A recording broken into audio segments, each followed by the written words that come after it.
right. Hello, everybody, and welcome in to episode 2 of Wiki-Wednesday. I hope everyone is having a wonderful Wednesday evening. This is a new segment where we travel down a Wikipedia rabbit hole together, and tonight I have a very special guest with me. It is mimiisanerd. How you doing tonight, Mimi? I'm doing good. How are you? I am good. Welcome in. Thank you for hanging out with me as we test out having a guest to join me for this evening's rabbit hole. Oh, great. I'm a guinea pig. You're a guinea pig for our rabbit hole. We're crossbreeding critters tonight. But thank you guys so much for joining me. If you are watching this for the first time, please make sure you hit that follow button. If you're watching it on YouTube later, like, subscribe, comment, all that good stuff. And you'll be able to find all of my social media links in the description below, so you can socially stalk me across all social media. So it'll be great. But hello, yes, you are the bait, as Beaver says. Oh, great. So tell me a little bit about yourself, Mimi. What's a little backstory you can give me? Which backstory would you like? See, where are you from? Well, I grew up here in Minnesota. Wonderful. Have you lived anywhere else? I have not. Okay. I grew up here. I shouldn't say I haven't. I was born in Illinois. My parents, we were visiting there for Christmas. My parents lived in Michigan at the time. Mm-hmm. So I spent the first 3-4 years in Michigan, and then they moved back to Minnesota. So, but technically, yes, I've been here all my life. Wonderful. And mimiisanerd is a variety streamer as well. So if you're watching this and you want to check out some variety streams, please give her a follow. What is your background in streaming? How long have you been doing it? Honestly, I started doing some streaming on Mixer. Okay. And then came over here to Twitch. I do D&D on Monday nights. Mm-hmm. And which is a lot of fun. And then I will do some Minecraft streams, Minecraft Dungeons, Guild Wars 2. I've done some Diablo 3. I need to do some upgrading on my system so I can do more. So I think that your Minecraft streams make sense with what you reached out to me tonight for a subject. I think those things go hand in hand. I reached out to her and I was like, so give me something about yourself, or like a little subject or something that maybe you're an expert in or you have a passion about that maybe people don't know about, that we can have a jumping off point. And Mimi brought up Legos. So we're going to start with Legos tonight, and we're just going to see where that takes us. So can you tell us a little bit about your history with Legos? Well, okay, so growing up, Legos were boy toys. So I never really got to play with those. I would have to sneak playing with Legos. Mm-hmm. And then as an adult, I started really getting into them and enjoying them a lot more. And then, of course, this last year, with not being able to be as active with things as we'd all like, I found a new passion for them. And Lego has also kind of followed that as well, and have come out with a lot of different sets that are more adult-oriented type sets. So it's been kind of fun. I've gotten some really nice big sets of Lego that I sit and do. A couple of them I've done over a couple day period. Others, I have some smaller sets that I can do in a couple hours. And I'm one of those people, I will take them apart and put them back together again. That's part of the fun of it. Is I used to collect, we were talking briefly before we went live, and I used to, as a kid, I collected the medieval time castles and everything, and then I had the Western sets. And one of my favorite things to do is to build them once each and then break them down and then try to combine them into like a Western castle. And I would start just trying to build my own kits. Do you find yourself doing that? Are you always following the same kit, or do you like building your own stuff as well? Right now, I've just been following the kits because they've been really a lot of fun to follow. Like the first real bigger set that I got was the Friend Central Perk. Okay. Yeah. So, and that was kind of fun to do. And I've gotten some what they call in their architecture line. So it's Trafalgar Square, Buckingham Palace, So that's been kind of fun to do.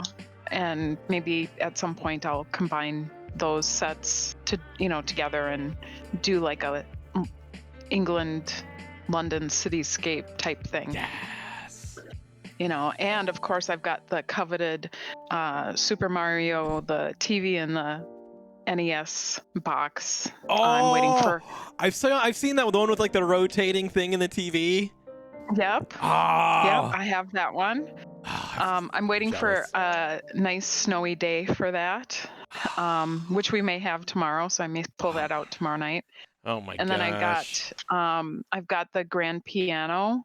Okay. And that one is actually a motorized thing where it can play music.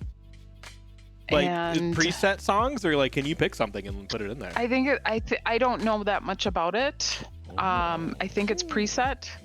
So I've got to look at that a little bit closer. Okay. And then I've had my eye on the Coliseum, like we had talked about. That one is that's their largest Lego set. It's just over 9,000 pieces. And you said what was the price point on that one? It's $550. So if anybody wants to donate to my cause, they're more than welcome to. And I was also saying before stream, I think we should write to Lego and have them offer different stages of the Coliseum. It's like, do you want opening day Coliseum? That's $550. Do you want present day Coliseum? Because you're probably looking like $150. Like, we can knock off. You can build it. You can buy it in phases depending on how old you want your Coliseum to look. So, but yeah, 9,000 pieces is a lot. Yeah, that would keep me occupied for a long time. So, what set do you own right now that has the most pieces? Oh, I can go look. Hang on a second here. Okay. I'm actually in the same room where I keep my sets. I think it's the Mario set, actually. Oh, gosh, that thing looks so cool. If you guys haven't seen it, you build the Nintendo NES system and you have the cartridge you can take in and out. And then you build the TV and there's a little crank on it where you can actually move the Mario set so it looks like he's going through the level. And, actually, that's not the biggest set I have. Oh. Believe it or not. I've got to look. Mm-hmm. Because that's like 27,000 or 2,700 pieces. Jeez. Well, maybe it is. Yeah, I think that is the biggest one that I have. Looking at this now. Yeah, to me, like it's getting more and more tempting to want to get into Lego collections because of all the licensing that Lego has acquired over the past, seems like 10 years or so. All of a sudden they have Ghostbusters and Ninja Turtles and Mario and Harry Potter and Star Wars, and I think that was a brilliant business move on their part. And really revitalized Legos. Yeah, I'm on the waiting list for the Ecto car. There's a waiting list? Yeah, because it's back-ordered. Not back-ordered, it's out of stock right now. Gosh. But the other thing with Lego people have to remember too is sets also retire. So if you see a set, you have to figure in a every, what is it? I think someone told me every like 2 to 5 years, depending, they retire the sets. So you can always find the instructions how to build even past sets. They have archive, or you can find them on the internet, so you can always do that and then make your own sets at some point. But I wonder how long it would take to 3D print 9,000 pieces so I could build my own Coliseum. I don't know. I think that would take so long to 3D print, because I feel like even the smallest 3D prints are like, this is going to take 5 hours. You're like, all right, that's a leave overnight. Yeah, but the other thing too is they're not going to be perfect. True. That's the other thing. So it'll actually look even more realistic. Because it'll be kind of slanted and dilapidated. It'll have that rustic look. So, yeah, Beaver, it is a nice activity building Legos. It's really relaxing, and it's even relaxing taking them apart. Would you be down to take pictures of your Lego sets and put them in the Discord? I would be happy to do that. Just tell me where to put them. I've got a ton of pictures already taken. I'll just drop them into the Wikipedia, the Wiki-Wednesday channel. Okay. So people, I'll do that so after stream. yeah, so it'll all be categorized so we can see what you got. Okay. So I'll start tonight's search just by throwing in the word Legos. And let's see, we have places. Lego Somalia, wow. Lego West Virginia, Lego House Billund, known as Home of the Brick. Ooh. We're going to have to... I'm going to look that up, too. Lego House is an Lego experience House. center in Billund, Denmark. It is known as Home of the Brick, with reference to Billund, where Lego originates, located near Legoland and headquarters of the Lego Group. Oh. Wow. Lego, let's see if I can get a bigger picture of that. It looks kind of like it's made out of Legos. When I was stationed in Europe, I took a trip to Legoland in Denmark. I wish I'd gone to Legoland that was in, I think it's in Carlsbad, California. When I lived in LA, I wish I had taken advantage of it and gone. But I get caught up in like Disney theme park people are such snobs that they're like, I would never go to Knott's Berry Farm, or I would never go to Legoland. So like trying to lure somebody to take you to like Legoland is rough, because they're like, why would I go to Legoland when I can go to Disneyland? That really does look like a Minecraft house, doesn't it? It does, doesn't it? It looks like you could just pull it apart. Yeah. Here, we'll pull this chunk off. I don't like that. Let's put this chunk on. Yeah, exactly. It reminds me of the idea behind, there's a hotel at Disney World called the Contemporary Hotel. And the idea was that they were going to be able to like just pull out all of the hotel units and update them and put them back in, like pull them out like Legos or like Jenga blocks. And I remember hearing something about that. And they ended up not going with that in the long run, but that was their idea going in. But just be able to like take off a section of a building. Make a building that you can just remodel by just literally unlatching a room and lifting it up and putting it somewhere. I think Lego's sitting on a gold mine. They could be in the real estate business. Oh, they are with this, aren't they? What, this Lego house? Yeah. It's owned by the Lego Group. It's true. Right? I think that's their corporate headquarters. It is located near Legoland. Yeah, and the headquarters. Oh, and the headquarters. So maybe it's not the headquarters. But I was looking on the right-hand side of the screen there. And owner, the Lego Group. Oh, yeah, there it is.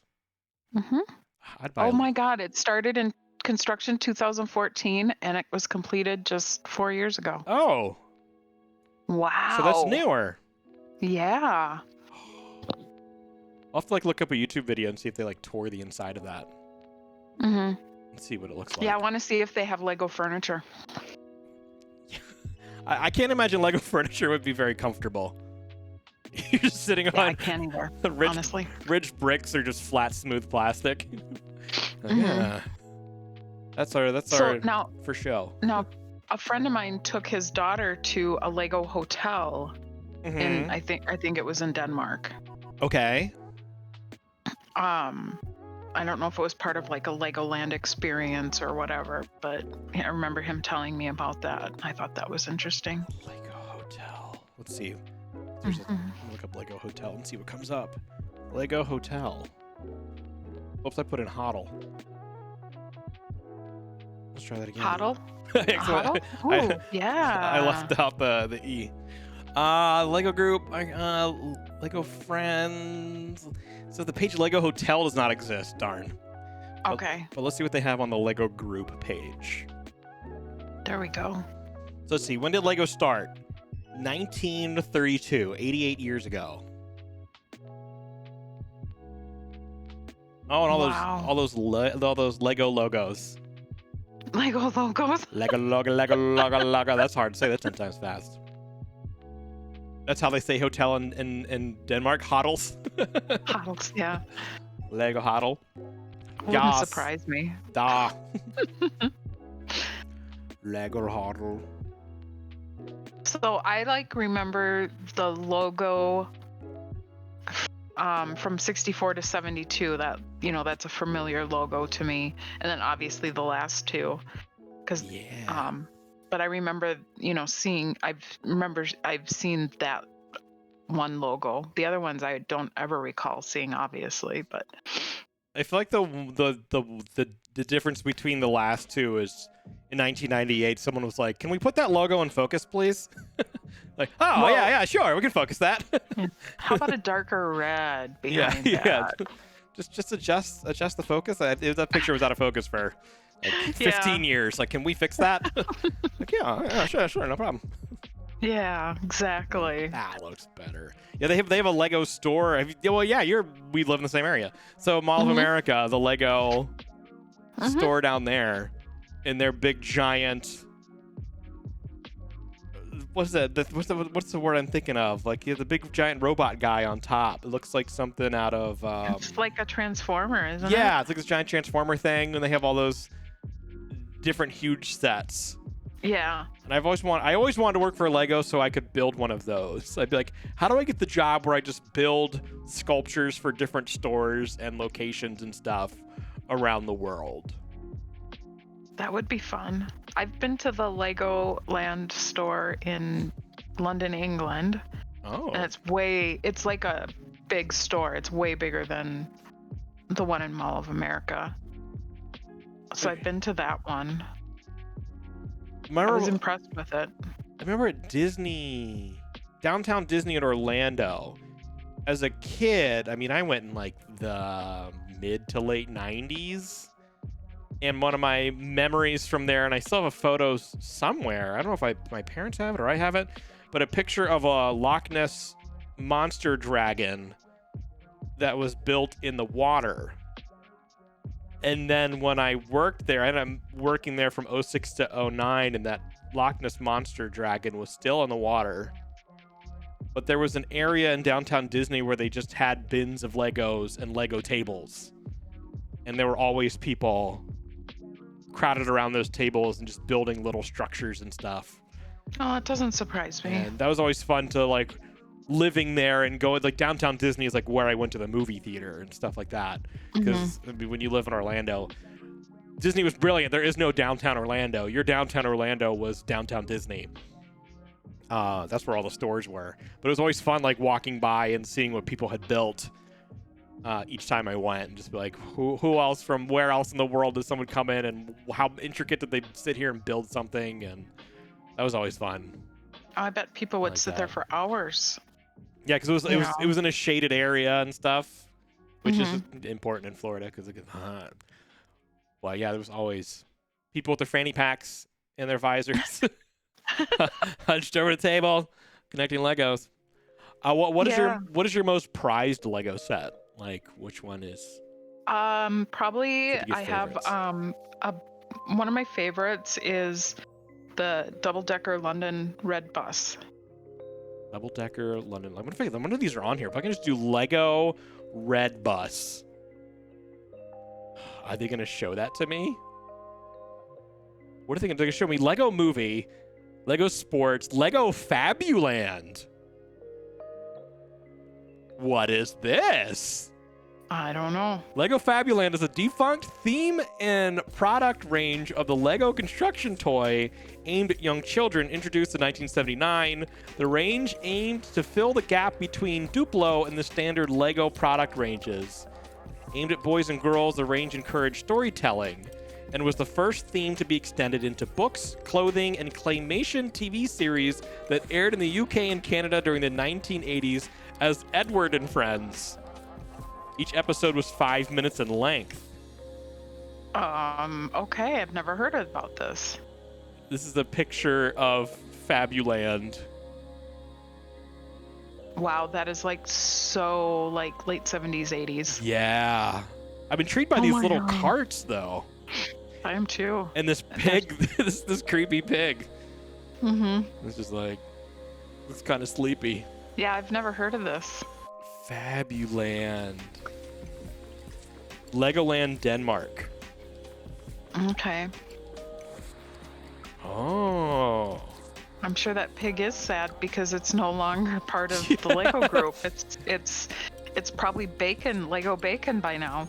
That is an interesting like marketing move to be like, okay, there's Duplo for kids, and then there's Legos. We need to bridge the gap between these two building bricks. I don't see that as being a smart, a needed business move. But it looks like it lasted about 10 years. Yeah. They had quite a few sets, it looks like. Yeah. Huh. Interesting. I want to see, will they show me? Let's see, if I just put in Lego sets. Let's see, Lego Star Wars. Are they going to show me? I was going to go into these are going to go into the video games of Lego. Have you played the Lego games? I have not. I've been told that I need to, though, because I would really like them. I think they're a lot of fun. I like the older ones where they didn't have any voice tracks and it was all, they like pantomimed everything were my favorites. And then I think around like 2010 or so, they started giving them voices. And to me, those are still cute and fun. They're not as fun, I think, with all the whole like them just emoting and I've everything. been hearing that. That the older ones are a lot better. And they do go on sale quite a bit. Yes, they do. Like on Steam and stuff. So, and so they're definitely on my list to pick up because I've a lot of people, I've been hearing it more and more. You should get those. You'd really enjoy them. And it would just be another game that I could fabulously die in. Yeah. You know? Well, yeah, it's funny because when you die in that one, you just like break apart. But it's a fun one where you can like unlock different things. It's like a relaxed action adventure. And usually it's really funny. The scripting is really good. And it's really simplistic and cute. But yeah, I usually find the collections at Target on the end caps for like $20 at any given time. And then I think if you have Xbox, well, maybe it's not anymore. They had it as their online service. They had Lego Indiana Jones for free. Not even Game Pass, just games with gold or whatever. Yeah. But yeah, they gave us Lego Indiana Jones for free. I don't have console. Well, technically I do because I have a Switch and I have a 3DS. But I also I know that they go on sale on Steam quite a bit too. So. Yeah, I'd say those are fun. Hi, Panda. How are you? Have we touched on Lego Forza yet? No. Yeah, Forza has Lego in there. Like the racing game on Xbox has Lego in it? Yeah, Forza. There's a Lego thing in there. Like, is it Lego courses and everything, or like is it just like a Lego? I don't know that much about it. Is it so? Panda would obviously knows more about this. But I know that people that I know that have Forza have talked about it. If I type in Lego Forza, anything? No. I know. It's sad. I pick. Here you go. Forza 4 Horizon has Lego Speed Champions in there. So it was in your results. If you just scroll for the first one, there we go. Let's see, Lego. And it had a Lego reference in there. Let's see if I do. Yeah, everything is Lego courses, cars, breaking things. So Panda when it breaks things, does it break into pieces? Everything is Lego courses, cars. Oh my gosh. There are 2 downloadable content expansions for the game. The first of these, Fortune Island, was released on December of 2018. It includes a new map. Yeah. Oh my God. The second, Lego Speed Champions, was announced in 2019 and released in June of 2019. Similar to Forza Horizon 3 Hot Wheels expansion, it is based on the Lego brand's Lego Speed Champions toy line, featuring Lego toy versions of real cars, a map built with various Lego pieces, and its own separate campaign. It also added a new in-game radio station, Radio Awesome, which is dedicated solely to playing the Lego movie theme song, Everything is Awesome, by Tegan and Sarah, featuring The Lonely Island. Oh my God, that's awesome. I haven't seen the second movie, but I loved the first Lego movie. That one had me laughing out loud pretty often. See, I don't watch a lot of movies, so I haven't seen it. Oh, Lego movie. I love it. Okay, put it on my list. We're putting that on your list. We're putting Lego games on your list. Yes. We're just gonna Lego. We're gonna deck you out. You're gonna be the Lego lady. Mimi is a nerd, Lego lady. Yeah. We're gonna rebrand. We're rebranding. You heard it here first, folks. Lego lady, Mimi. Oh my God, that's hilarious. Hi, Gordo. How are you? Happy birthday, Gordo. Happy birthday, Gordo. I'd sing the song, but I don't want my stream shut down. Yeah. Well, isn't the happy birthday song, isn't that royalty free? Is it? I always told it wasn't, and that's why restaurants and TV shows always had to come up with their own version of the birthday song. Really? Yeah. Let's see. I'm gonna type in happy birthday song and see what Wikipedia has to say about it. I mean, if it was public domain, it must be recently. I also heard at one point, like Paul McCartney owned the rights to the song. There you go. This song is in the public domain in the United States and European Union. The copyright was declared invalid in 2015, and they had to pay back $14 million in licensing fees. Oh my God! No. Oh no! Yeah, the song is public domain. Warner Chappell Music had previously claimed copyright on the song in the U.S. and collected licensing fees for its use, and then had to pay it all back. Oops. That means y'all can sing. All day we've been chatting. What are you yelling about, Panda? 27 years old. Oh yeah, it's over for you, Gordo. off to the elephant graveyard. Let me tell you, Gordo. Oh man. It's all downhill from there. Yep. Did you wake up with back pain? Yeah. And knee back pain? Stiffness. Like I can feel it when it rains now. It's called karma. Yeah, don't forget your bifocals. Yes. How strong is your prescription in your glasses? I know you wear those red glasses. So my eyes are actually really bad, so I wear contacts, and the glasses that I wear are cheaters.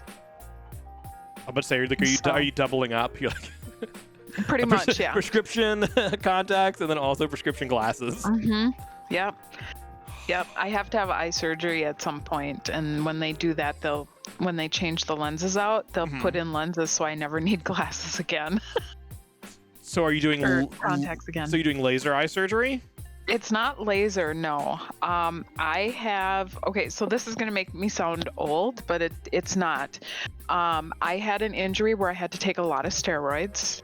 Okay, that explains your muscles. Yes. Yeah, exactly. Right. All my muscles. Yeah. All that roid rage, you know. Taking as much steroids as I did, a side effect of steroids, it causes a cataract. And it's not like old age cataracts that are like yellow. And when you talk to someone that's older that have that type of cataract, they say that when they have it, the whites look white again. My cataract is really a milky white, and so it's an aggressive form. So I will probably have to have surgery sometime this year to get those taken care of, because I'm to the point now where I can't drive at night because it halos everything. It looks like, the lights are in starbursts. It's really it's actually kind of interesting. So you have like your own fireworks show every night? Yeah, exactly. And the lights are so bright that it's really hard to see. So I don't have, they talk about, mine don't really look like that. Okay. Again, because that's more of a yellowy. Mine are a white, kind of cloudy white. So the cataract is like this yellow stuff that's happening around here, yeah? No, it would be on the lens. Oh, it's this. The foggy part on the black part. I'm assuming that's what it looks like. Yeah, but mine. So yeah, so they pull out the lens and I get new lenses, and so it's like getting new glasses but stuck in my eyeball. Whoa. Yeah, so mine, when you look at this, is I don't have faded colors on the right-hand side. I don't have faded colors. Which one's faded colors? Scroll up. Scroll up. Okay. Yeah, there, on the little right-hand side on the top. There we go. Okay. Where it says symptoms. Yeah. I don't have faded colors. I don't have that issue at all. But my vision is getting blurry. I have halos. I have troubles with bright lights and trouble seeing at night. So here's post-traumatic rosette cataract. Is it like that? That I don't know. But yeah, see here under medications, it says corticosteroids, which is where I have that's where mine are from. Oh, look at this one. This is a Christmas tree. Christmas tree cataract. Mm-hmm. Mine is definitely not like that. Where it literally looks like Christmas every day. Mm-hmm. So steroids. Which is probably a good thing. I hate Christmas, so. I'm not a huge Christmas fan either. It was. I would go home for Thanksgiving every year. Was my thing. I'd much rather do that than do Christmas. So steroids is what causes blindness. My grandmother lied to me growing up. She told me it was the other thing. Oh jeez. Yeah, it's steroids. It's not. No, that's hair on your palms. That's hair on your palms. Oh, okay. I had LASIK a few years ago, and they told me beforehand that I'd experience odd night vision, such as Halo and starbursts. Yep. So you got to play Halo on Xbox, and someone gave you a bag full of candy. That doesn't sound terrible at all. Beaver. Starburst.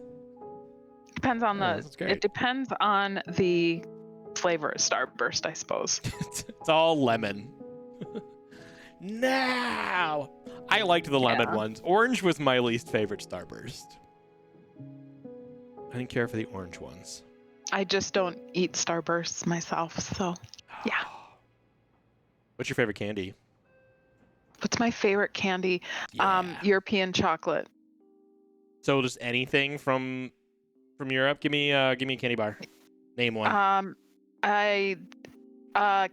Cadbury. Dairy milk. Cadbury dairy milk. Cadbury dairy milk. Here we go. Mm-hmm. They have a version that they make here in the United States, but it's really gross. It's not the same. Does it look like that? You have to get depends on what flavor that is. That one says Cadbury dairy milk bubbly. Yeah, I don't know what that one is. I've never had that one. And the only reason, okay, so Beaver, yes, ooh la la, whatever. But I got a little warm with that. Excuse me. Yeah. Anyway, the only reason why I like the European or English version of chocolate is it's not as waxy as the stuff that they make in the United States. So it melts a lot easier. It's got a creamier taste. It's a lot better. Like Hershey bars or like eating something that's like 25% candle. Yeah, pretty much, exactly. Birthday cake candle, that type of. But yeah, so it's really good. The European versions are really good. Like England Kit Kats. Oh my God, they have all these flavors of Kit Kats. I've heard that about Japan. Like Japan, yeah, they have like green tea Kit Kats. And let's see. Type in Kit Kat flavor. Kit Kat flavors. Oh, here we go. Ingredients. Look at this matcha. Mm-hmm. Oh! Yeah, the Kit Kat matchas. Like I thought I was excited when I saw Kit Kat 50/50 at the gas station like a couple months ago, but it's just like half chocolate, half mint. But like this, I could get into this. No. The ones from Europe, there's a dark chocolate mint one. Oh my God, it's like heaven in my mouth. Let's see. We got In Japan, Nestle has introduced over 200 different flavors since 2000, including ginger ale, soy sauce, creme brulee, green tea, sake, and banana. Wow, banana flavored anything. No, thank you. Banana flavored runts. The flavors are designed to appeal to young buyers and are often bought as good luck gifts, as the brand names echo the Japanese phrase kitokatsu, roughly translating to surely win. Oh. I remember I worked at Cold Stone Creamery, and they were trying like this flavor of the month thing. That's what the soy sauce thing reminded me of. And one month, our flavor of the month was wasabi ginger. It was gross. Everybody came in and like wanted to sample it, so you get like this little tiny spoonful, but no one ever actually was like, yeah, give me a scoop of that. So, but yeah, wasabi ginger was a terrible ice cream flavor. No, ginger flavor would be fine. Yeah, ginger I can get down with. Soy sauce, though, I would be really interested to try soy sauce Kit Kats. But Japan has all those weird flavored type candies like that. Yeah. You know, like the Pocky Sticks and, just, yeah. I love me some Pocky Sticks. Panda, you want the banana flavor? You can have all the banana flavored stuff. Yeah, I'm not a banana person in general. No, I can't do it. Like, even if I have like bananas like in real, I gotta put it like in a shake or put some peanut butter on it. Like I don't. I think it's a texture thing when it comes to eating a banana. And see, for me, the only time I eat banana is a banana has to be like have no brown spots on it at all. It has to still have a little bit of green. Okay. Because after that, then if it starts getting brown spots, because there's different ripenesses of a banana. And when it starts getting the brown spots, it has a different taste to it, and then my stomach gets really upset eating it too. So I don't know what it is, but yeah. Just that. Like I can. Rose petal ice cream in the Mideast, it tasted like perfume. Oh my God, Alan.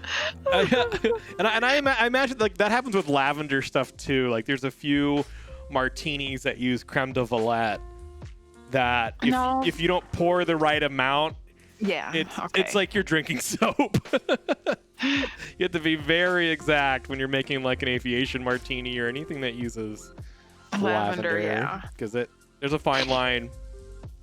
Take a banana milkshake Oreo and a peanut butter Oreo. Oh yeah, mix my bananas with something, but just banana straight up? No, thank you.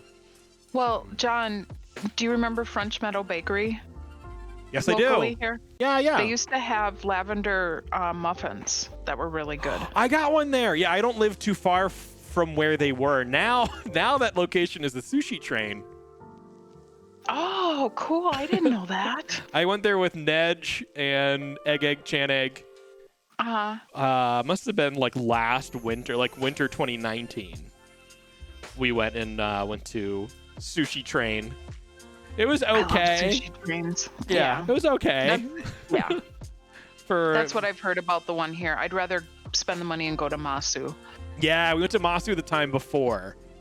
And then this time we're like, want to get sushi? We're like, sure. Like, let's try Sushi Train. And we're like, we probably should have gone back to Masu. Yeah. Because Masu is really good. Tastes like perfume. Yeah, I couldn't. Like, yeah. Like, and then the whole idea at Cold Stone is like you're supposed to mix things into the ice cream, so people would be like, okay, so if I got the wasabi ginger, what would you recommend that I mix into it? Yeah. I wouldn't recommend anything. Like, I wouldn't recommend the ice cream. Yeah, I'm like, maybe the yellow cake? I don't know. Like, I don't know what else I'm not putting chocolate in that. I'm not putting caramel now, or if we M&Ms had our or salmon ice cream. Look at this one. Pink colored Kit Kat Ruby. Ooh. Oh. That looks interesting. Like I've always wanted to order different flavored Kit Kats, but I always feel like they're expensive to have shipped. There's something that always stops me from doing it. But I get care packages from my friends in England, so I'm kind of lucky. then they send me different candies and stuff. So Well, I'm Beaver, I know spoiled. it's not England, but if you would like to send me Kit Kats from your area of Arizona, I would not mind. But he always sends me just the basic chocolate ones. I don't get it. God, from Beaver. the exotic area of Phoenix. Phoenix, if you want to pronounce it correctly. Sure, I'll wait until summer and send them. It's just gonna be gross. Just a box of melted chocolate. So have you tried different flavors of Kit Kats? Yes. What are your tops? The dark chocolate mint is really good. Okay. The orange is one of my favorites. Okay. There was a lemon one that I really liked. Okay. And I was actually surprised because I'm not a cookies and cream fan, but the cookies and cream one was really good too. And so like in England, they didn't really have all the bizarre flavors like Japan. So did you ever have a flavor sent to you that ended a friendship with somebody in Europe because you were like, that was gross? No. Don't you ever. No, that has not happened. That's good. Yeah. That's good. I remember I've only been to London once, and it was in high school for a choir trip. Remember my health teacher like gave me a bunch of pounds and stuff to take with me so I could buy this lavender candy that she really liked. Oh. And they were like little squares, and they were crunchy. But I forget it was almost what would the consistency be? Almost like a giant flat Pez in a way. Okay. But it was lavender. That's one of the things. I don't remember that trip very much, other than I didn't think the food was that great. The best food I got was from the fish and chips cart. Yeah, in the that street. makes sense. And then getting my health teacher lavender candies, and then that was pretty much it. Yeah, because the food really overall isn't too much different than here. It's just smaller portions and more expensive. No, I didn't think it was more expensive. I'll tell you what though, I had the best hamburger when I was over in London. Okay, tell me about it. Way better than even here. It's a place called, I can't remember, is it Byron's or Brian's? Brian's Burgers London. I'm typing that in and seeing what pops up. It would be with a Y. Okay. Brian Burgers. It's in London? Yeah. London. Did you mean Brian Burgess? No. No. I meant Brian Burgers. Nah, I'm not seeing anything. Let me look up the picture. I have a picture. But it was like, I mean, even McDonald's is better over there than it is here. I hate to say it. See, McDonald's, because people always have like those weird. Each location always has different things. Again, it wasn't too different than here. Okay. It's just honestly the ingredients are a little bit better. You know, we get so used to crappy ingredients over here, and all the processing and different things. So it really does make a difference. Yeah. There we go. It's Byron, Byron. Byron. I guess let's type just Byron London and see what happens. Lord Byron, London, Ontario. Kathleen Byron, John Byron. Maybe they don't have a wiki. Yeah, I don't know if they do or not. I read somewhere that there's like a Ireland or Scotland or something opened up a Five Guys, but the burgers are like converted to American dollars or like $14 a burger because of how they have to transport stuff and everything. Like it's a really expensive. Oh, that wouldn't surprise me. I had Five Guys over there, and I didn't think it was really that much different than here. Five Guys was always one of my favorite burger places to go to. I mean, it is good. I never cared for their fries though. They would give you that those like just a bag of loose, greasy fries, and there was always so many of them. Yeah. But they were always kind of soft, and like I'm not a big fan of the soft, soggy French fries. Yeah. Areas served. I'm reading behind your head, and it shows the different countries it's in. Belgium, Canada, France, Germany, Hong Kong. Yeah, I think it's Republic of Ireland, and it's really expensive there. Which would be, depending, part of the UK. Oh, Gordo gets special treatment when he goes to Five Guys. Oh, he does? He asks for them extra crispy. So, can I have my fries extra crispy, please? Huh. I didn't know Five Guys was 1986. Huh. Oh, it goes that far back? Yeah. Wow. Arlington, Virginia. Like, I grew up around that area. I'm originally from the D.C. area. Huh. Interesting. So it was kind of under history, third paragraph down, that's the location that I've been to. First location outside of North America opened in the UK in 2013. How many times have you been to London?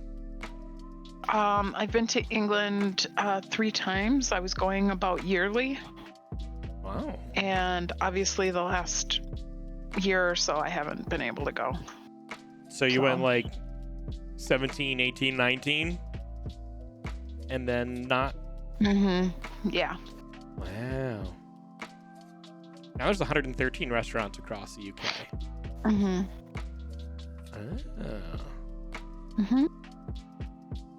One in Frankfurt and one in Essen. I went to Germany, speaking of like just different qualities of stuff. And the beer and like the purification laws they have in Germany for their beer. Like they won't even sell American beer in Germany because of all of the preservatives and stuff that they put in it. Yeah. But their beer was so good, and you like never had any like hangover headache feeling. Like you could have 1 or 2 beers and you wouldn't get like that beer headache where it's like that slight, like I never felt that. But here, like I'll have like 1 or 2 beers and I'm like, I'm done. Like I'm not even feeling that great. Yeah, and another big thing in Germany is Coca-Cola and beer mixed together. Yes, Coliseum. Yes. I introduce people to that all the time when I'm bartending, and they get a Hefeweizen. It's always good. It's better with wheat beer, but you get a Coliseum or a Fanta Weizen.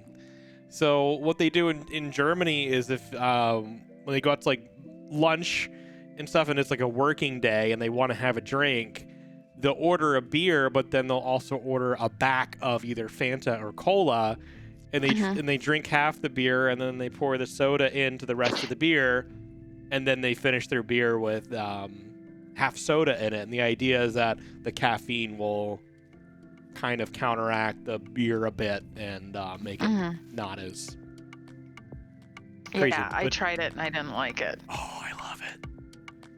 Yeah. I love it, especially with Fanta. Cola is a little harsher, but like if you get like an orange Fanta,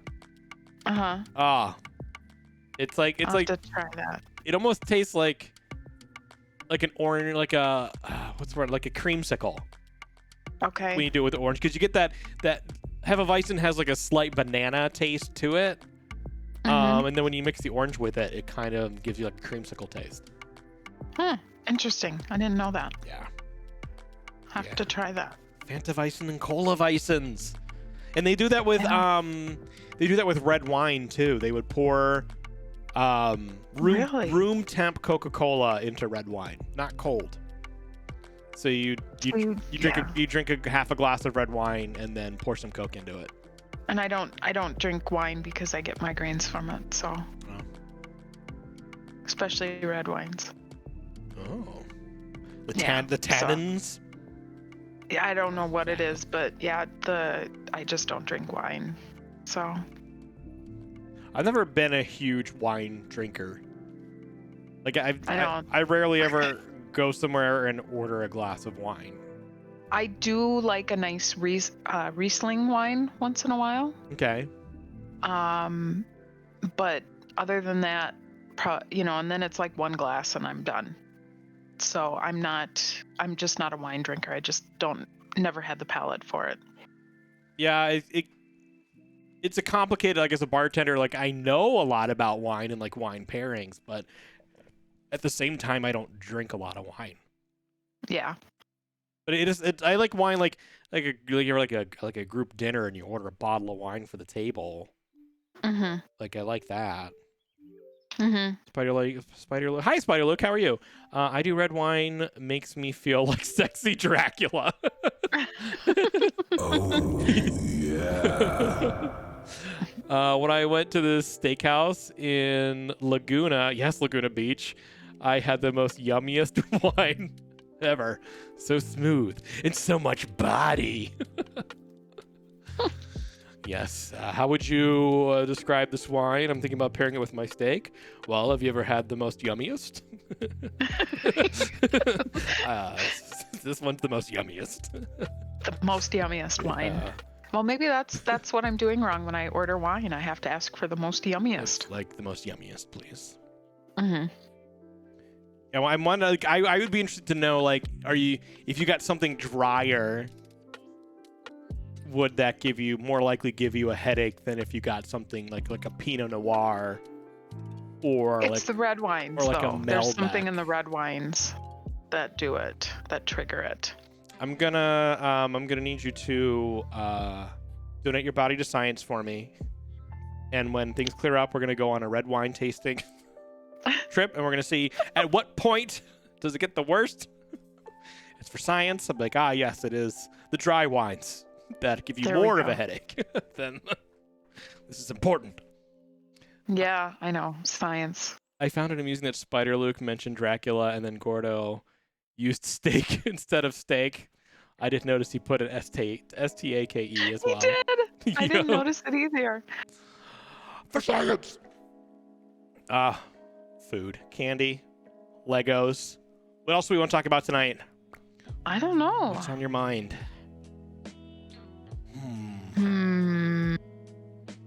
What's a fun fact about yourself? What's a fun fact about myself? Do you play any instruments? I used to sing. Okay. Like choir or like solo vocal performance or? Yeah. Not choir, but solo vocal. Oh. I used to sing locally here in the Twin Cities. You like with a band? Long time ago. Yeah, a long time ago though. Before you. What was the band Before called? you moved here. It was a long time ago. I used to sing with Eternal Teenagers once in a while. What kind of stuff? What kind of stuff? Songs were you singing? Rock. Like covers or like OGs? Covers. No, Okay. not originals. Covers I did, but my voice is better for country music in general. So. Okay. But I haven't sang for years. So. Okay. What were some of your favorite songs that you sang? I used to sing. "Living on a Prayer" was actually one of my favorite ones to sing. And I would do it with a local guy here who's unfortunately no longer with us. But I used to duet with him on that. So that was a lot of fun. Oh. That was one of my favorite ones to do, I think. We're halfway there. Whoa, living on a prayer. Yeah. So it's been a long time since, my voice is really out of shape. So, I used to, it'd be like a lot of squawking. Yeah, I get that too. Like, I used to study voice extensively as a kid. Mm-hmm. Like, I did musical theater and I did private voice lessons and competitions and like all that kind of stuff. And then, I haven't really sang since like the early 2000s now. So now when I try and sing, like, it takes more concentration and effort. Exactly. than it did at that time. I'm like, it's not quite like a bike. Like, sometimes I have to. No, it's really not. Your voice does get out of shape. And I did lessons for many years at McPhail. Okay. And my instructor is she's actually a jazz singer, and does and what her jazz is more, she does scatting and all that other stuff too. And so she's an amazing singer. So she got me into doing jazz stuff too, which was actually a lot of fun. I've always been intimidated by jazz because of all I like, was too. yeah, it seems like just like the free form of it and all that kind of stuff and the syncopations and the, yeah, I've always been very wary of it. Yeah, I was too until I started taking vocal lessons with her. And jazz, there's a lot of jazz stuff that's a lot of fun, you know, to do. So I really enjoyed doing a lot of the jazz stuff too. So. Have you been to the Dakota here in town? Not in a long time. I've always walked by. I've always wanted to go. It feels they like have a lot of great stuff. I always feel like it feels like very exclusive in a way. I don't know why, but whenever I walk by there, I feel like it's like the secret club that people belong to. Yeah, exactly. Yes. I know what you mean, but I also remember when the Dakota was in downtown St. Paul. Oh. Because it was in St. Paul for many years before it moved to Minneapolis. Okay. Yeah. So another fun band, local band to watch, check out, and you can YouTube them too, is the New Standards. Okay. And it's John Munson from Trip Shakespeare, Chan Pulling from the Suburbs, and oh god, what's the other guy's name? You said New Standards? The New Standards. Oh, the New Standards. Let's see if they have see if they're on the wikis.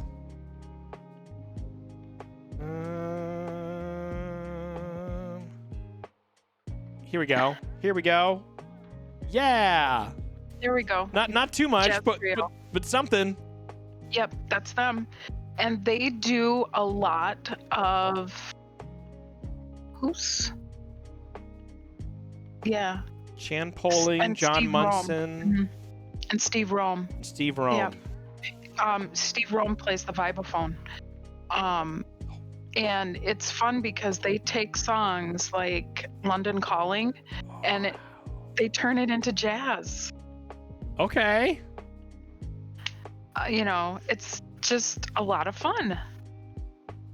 I had is it a marimba that I'm thinking that's kind of like a xylophone? And is it a marimba? I had a next door neighbor that played one of these, a version of this, and I was always entranced when he would play.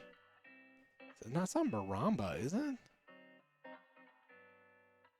I forget what it is, but it was like a giant wooden xylophone glockenspiel looking thing, and those were always super impressive. And people were like holding 3 or 4 of them at the same time and like going at it. Well, and it could have, because the vibraphones do come wood, you know, aluminum, whatever. So, but yeah, I mean, they are so fun to watch. And then they do a Christmas show every year. Where do they do it? Well, this year they did it at the Dakota, and it was broadcast. Otherwise, it's been in downtown St. Paul. I don't remember the venue down there. And John Riley is like a yearly guest, like the actor John Riley. John C. Riley? Yes, John C. Riley. Exactly. What does he do? They do just goofy little skit musical things. Somebody's singing like like that's I can see him doing that. Of him scatting. And it's just, I mean, it's a whole thing. It's a lot of fun. It's like Brian Setzer he lives in the Twin Cities. You know, I don't know if you knew that. Brian Setzer lives in the Twin Cities? Yeah, he does. Is he from here? No, he's from, I think, Chicago, but he lives here now. So, and you know, it's like, so like Brian Setzer does a Christmas show every year. Like, yeah. Because I saw his. Oh no, it says he was from New York, but yeah. But I mean, you know, Stray Cats. Yeah. Were in Chicago quite a bit, but yeah, he lives here locally now. I didn't know he lived here because I know I worked for the theater trust downtown. So I'd bartend for the State and the Orpheum and the Pantages, and I would see his name on the marquee outside of the Orpheum. Yeah, and so he does a big Christmas show, and that's kind of like the same thing what the New Standards does too. Oh. Also, hi Rabbit, how are you? I see you. Hello, little rabbit paws. Welcome in. Hope Yeah, you're... lots of people. Spider Luke, Little Rabbit Paws. Yeah, if you guys aren't following Mimi is a Nerd, she's hanging out with me tonight. Give her a follow. Show her some love. Hello. If anybody else wants to sign up and hang out on a Wednesday night and chat, let me know. You can hang out. Let me know in the Discord. And we're just hanging out and chatting about stuff and life and things and looking stuff up on Wikipedia and just having a chill Wednesday night. But hello, everybody. Welcome in. I know, it's fun. I've been really enjoying it.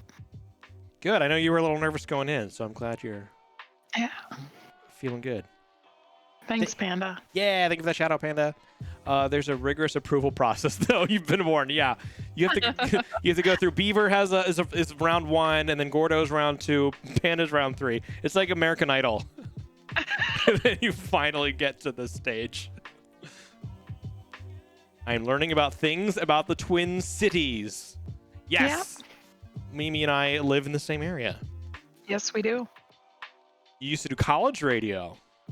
Nice. What kind of stuff did you? Was your daily rapport, Spider Luke?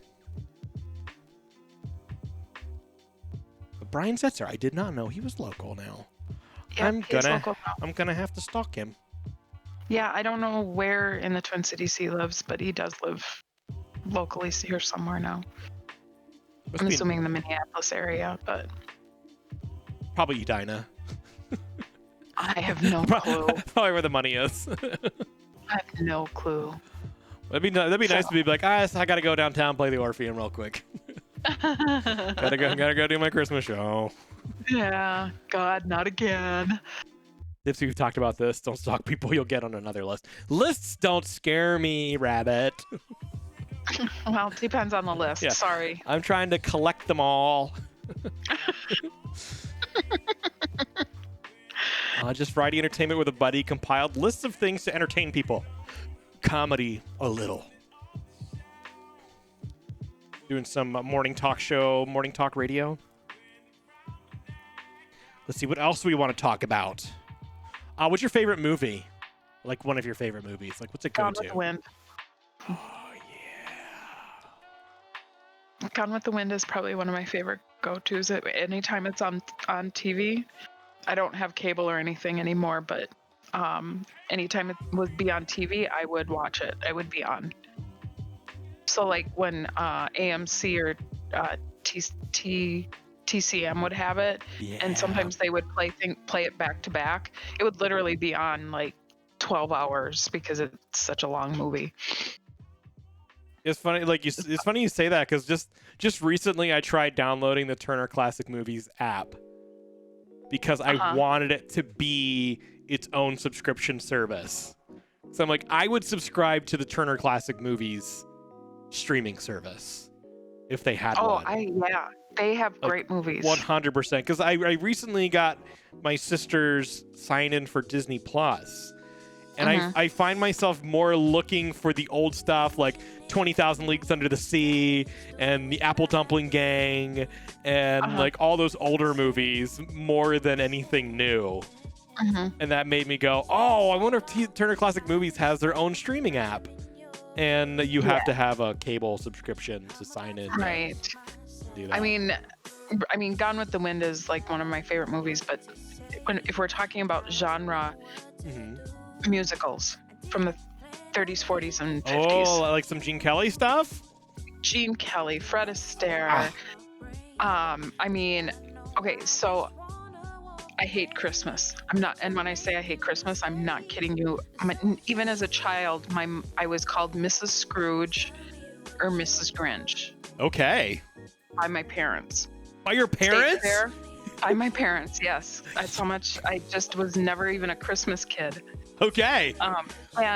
But one of my favorite movies is actually White Christmas because of all the music and dancing. Yeah? Yeah, White Christmas is a I like White Christmas over It's a Wonderful Life. But yeah, I think, and I'm not a huge Christmas fan either. But man, do I love some Jingle All the Way. The Arnold Schwarzenegger movie from the mid '90s. I've never seen it. It's so bad it's good. Yeah. How do you hate Christmas? Do you not even watch Slapshot at Christmas? Yes, I do watch Slapshot at Christmas. I like Slapshot. I love Slapshot. But that's a good callback. Panda says State Fair. That's another good one. Judy Garland movies. State Fair is a great state fair. Don't be late. Don't even do Meeting late. in St. Louis. Yep. That one. I love Singing in the Rain. That one. Yeah, Singing in the Rain I love that one too. That might be. I mean, that's got to be top 5. One of my favorite movies of all time. But yeah, anything with like Donald O'Connor.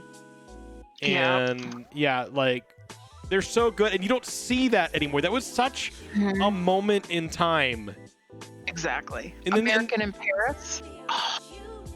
It's another Gene Kelly movie. Yeah, American that one's really good. There's one where he does it's a one-shot tap dancing sequence on roller skates. And he's roller skating like through some busy city streets with cars and everything, but the whole thing's done on roller skates. It's Always Fair Weather. I love that sequence. That one. So otherwise, yeah, go ahead. Yeah. On the Town is another really good one. Yeah, I've done On the Town. That's with Frank Sinatra. Yep. I played Gaby in that series. I played Gene Kelly's character for a production of that. Oh, that's fun. And that was a fun one. I remember going to the audition. I used to do a lot of musical theater in DC, and they told me to go audition for On the Town. I was like, okay. And I went and auditioned, and they were like, if you could pick anyone, who would you want to play? I was like, well, I want to play, I think it was Chip. And they were like, why Chip? And I was like, well, I think Chip is the funny one. I think that would be a lot of fun. They'd be like, okay, well, we have somebody in mind for Chip. And I'd be like, okay, then who do you want to play? I'll play Ozzy. And they were like, oh, we have somebody for Ozzy. I'm like, you're not Ozzy. I was like, I'll play Gaby. And they're like, yeah, Gaby sounds good. You should play Gaby. But I picked the other 3 first, or their 2 first. Yeah. Otherwise, Anchors Away. Yeah, Anchors Away is a good one. Like, it's all that stuff is so good. And then they try doing movies like was it The Jazz Singer? What was that one with Ryan Gosling and Emma Stone? And I have no idea. Not Cats. Not Cats. They did one recently within the last 5-6 years, and it was up for all these Academy Awards. Oh, yeah. It wasn't was it The Jazz Singer or something? No, it wasn't the Jazz Singer. It was set La in La LA. Land. Yeah, La La Land. And I'm like, okay. I didn't see it. I'm like, okay, we've already had the epitome of musical theater movie time capsules. So if you're not gonna surpass Gene Kelly in anything that he's ever done, then there's no way this movie can be up for Best Picture. Right. I'm like, you can't touch Gene Kelly. You can't touch Fred Astaire. You can't, those are the best. Yeah, Take Me Out to the Ball Game. That was a great one, too. It is so hard to find those ones on streaming services, like finding older movies. Exactly. Nope, you're exactly right. I think if I had to pick, a newer movie, and it still isn't even newer, one of my favorite musicals is Jesus Christ Superstar. Yes, Jesus Christ Superstar. And I'm not a big Andrew Lloyd Webber fan necessarily, but that is, I saw so when this whole pandemic thing started, over in England they had weekly movies come out, and it's called What's on Stage on their YouTube, where you could watch these arena plays basically, and Jesus Christ Superstar was one of them. and it had Tim Minchin as Judas, and one of the Spice Girls was Mary Magdalene. It was Sporty Spice. Oh, okay. Whatever her name, Mel C, I think it is. And I can't remember who played Jesus. It was someone that I wasn't familiar with. And that production was amazing. I would totally recommend it. I actually bought it on Amazon Prime. Okay, Sporty Spice. So I could watch it. Yeah, it was really amazing. Oh, Darkside saw it. He said he had a Broadway HD subscription for a month and saw it. And he really liked it too. It was an amazing production. And Tim Minchin was really good. I really like him anyway. So, but yeah, it's probably, I think that's one of my favorite musicals too. It would be like a I mean, the stuff that they're doing now just isn't, I don't know, it's just not my cup of tea, I guess. I never saw La La Land. It never, I only watched it because they sent me a screener. It's not anything that I would watch again. It was just kind of meh. But even like musicals today, I feel like are kind of meh. Like they're I feel like it's so much turning popular movies into musicals. And to me, the formula, it just doesn't really work. Like I miss the original ideas that people would have. So like with Andrew Lloyd Webber, when they got, to me that's sort of ends the era, is, this type of stuff that he did, honestly. Yeah. Alan is right. Disney does do some good musicals. I think my favorite musical, I guess, if you call it that, would be Lion King. I saw that on stage. I heard that was mounted here in the Twin Cities. It was. Before it went to Broadway. That's when I saw it. And like, a lot of those musicals were mounted here in the cities. Yeah, I feel like, I like Avenue Q was fun. I liked Urinetown, like that was a fun one. Like with but like with Disney, like I don't know, like they have such a built-in formula of like they can pretty much turn any one of their movies. I mean, they'll have flops like Tarzan and stuff. Right. But they kind of get a soft pass on Broadway. Like Beauty and the Beast and all that kind of stuff. Like it's I want an original idea. Did you see Miss Saigon? I did, yes. I saw that on Broadway. I saw it. I did too. Like in like the 90s. Yep. And Miss Saigon it's a dark one. It's dark, but I really enjoyed it. Hold on, chat. I do like Tarzan, but the Broadway musical flopped is what I'm talking about. Like, they have flops. Like Tarzan, I don't think. How long did Tarzan on Broadway last? I don't think it lasted very long. Yeah, I want to say like not even a year, like months. Like I don't think it. Yeah. No, I mean the music that they did for it just didn't work for Broadway. The production ran for 35 previews and 486 performances. Subsequently, the show has been staged in several other countries. Yeah, so about a year-ish. Yeah, it just didn't do well. I saw Wicked in London. I saw Starlight Express in London. Seriously? Yeah, that's what we saw when we went in the one time I went. We went and saw. That's right. I'm glad you said you saw music. I totally forgot that memory. But yeah, we had a night where we all went and saw Starlight Express in London. Oh my God. Yep. And they did the whole like skating through the. Yeah. Skating through the audience. And to me, like that was the highlight of the whole. I don't remember much of the musical, but I feel like it was that, like quote unquote gimmick that like sold it. Yeah. Was that like if that weren't in it, I mean to me the music I completely don't remember the plot or anything, except them having to have some sort of races and all the characters were named different trains, I think, or something. But yeah, like that whole gimmick is what sold it for me. So another movie made into a play, South Pacific. Yeah. And I saw it as a play locally here, and Robert Goulet starred in it. Yes. There's a name. Was that at the Guthrie? No, that it was at like the Orpheum. Oh, okay. Robert Goulet. Uh-huh. Oh my God. See how how sad is it when they have the most successful Broadway musical in history and they don't even use any of the songs in the new movie? Wait, what are you referring to, Dark Side? What musical? Is he still referring? Oh, Lion King? Lion King. Lion King was really good on Broadway or on stage. I've never seen it, but I've always wanted to play Timon. I think that like the little puppet and everything. I always thought. Oh my God! God. I always thought Timon would be a lot of fun. Lion King was really cool, and I had aisle seats. Was that the Orpheum? Yeah, Okay. I think it was the Orpheum, and I had aisle seats, and I did not know that they came down the aisles, the big animals.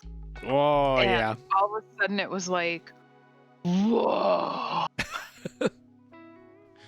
I as long as it's been on Broadway and as many times as I've been to New York, I have not seen that one. One that was surprisingly amazing and blew my mind, and I was not expecting it to because I got discounted tickets, was the Toxic Avenger musical. What? Blew my mind. Like, the music is so good because it was like 80s like rock music throughout the whole thing, and it was a small cast where one female character played both the love interest and the evil mayor who was taking over the town. And the joke was that they were never in the same room together. So then they actually have a song where she's wearing a costume where she's split down the middle and she's singing both parts and just turning the other way to be the other character. And that was amazing. And then there was the Toxic Avenger, and then there was the love interest and the evil mayor and like one other character. And then there were two guys who had the job of playing every other person they ran into in the show. So they had like 50 costume changes because they'd be like pedestrians walking by in the street, and then they would be cops like chasing people, and then they were just constantly changing their outfits and having to play all these different characters because there were only two guys playing the background. And it was amazing. Amazing. But yeah, I would say I saw it on Off-Broadway. That had to be like 2009, 8, 9, somewhere around there. But just looking up the soundtrack alone, it's so good. That's on Broadway HD, but I never saw it. Oh, resubscribe Dark Side and watch it. Toxic Avenger the musical.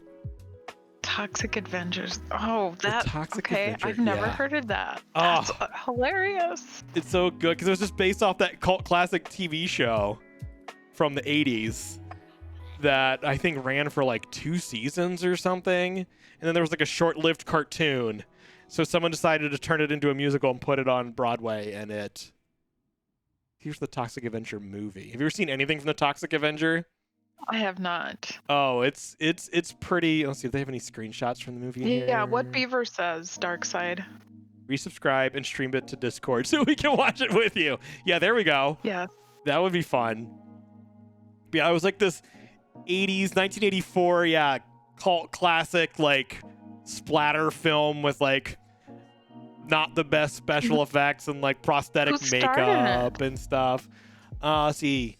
Starring Mitch Cohen, Mark Torgel, Andrea Miranda, Pat Ryan Jr. I think these are all just never heard of them. No-name people. Yeah, the budget was $500,000 and it made $800,000. Well, that was a hit back then. Yeah, true. They were rolling. I mean, they made a second one. They made the Toxic Avenger Part 2 in 1989. Huh. And that one did, let's see, the budget was $2.3 million. And it made back less than $1 million. So that's not good. And then there was a Toxic Avenger. Didn't you say cartoon?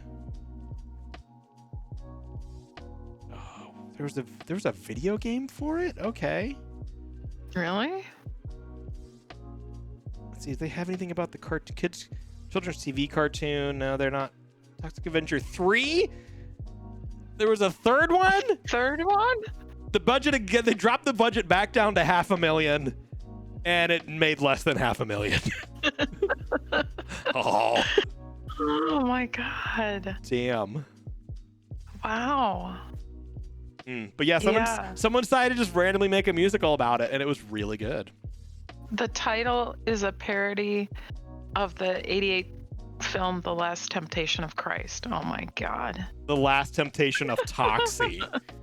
Oh Yeah. god.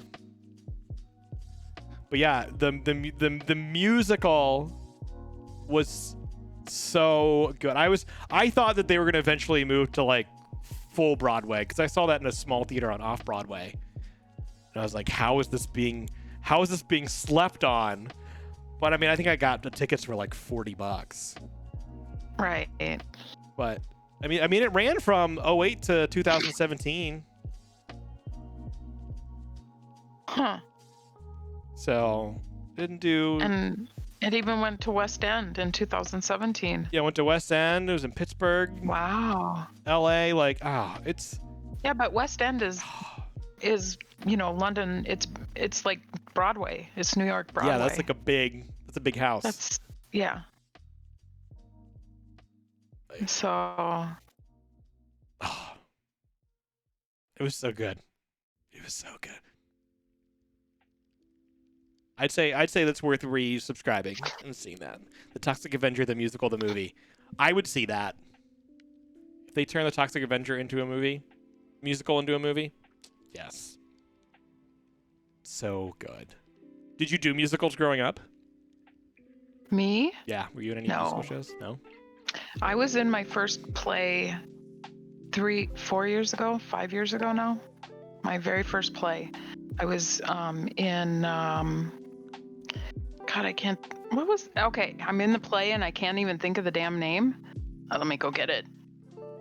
It was Christ.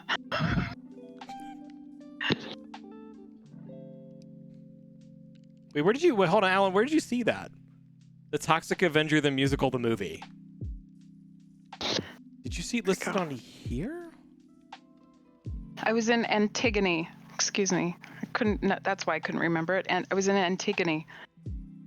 So. Oh, I've never seen that one. I've heard of it, but I've never seen it. Yeah, it's a play by Sophocles. Okay. So Greek mythology. Okay. And I played the queen, and I committed suicide at the end of the movie, or end of the play. Whoa. Mm-hmm. Is that the only show you've ever done? Yes, that's the only play I've ever done. Okay. It was a lot of fun. I really enjoyed it, it was. And one of the reasons why they had me do it is because of the suicide scene at the end, because I hung myself. Oh. So, and they did that more for effect. You know how they switch things around, and so it was pretty heavy, and being hung was pretty emotional. So anyway, enough of that. That's too dark. Yeah, I did a lot of theater, but I never did anything with like a death scene or anything in it. Yeah, it was interesting, to say the least. That's for sure. Yeah. This is all Antigone. Mm-hmm.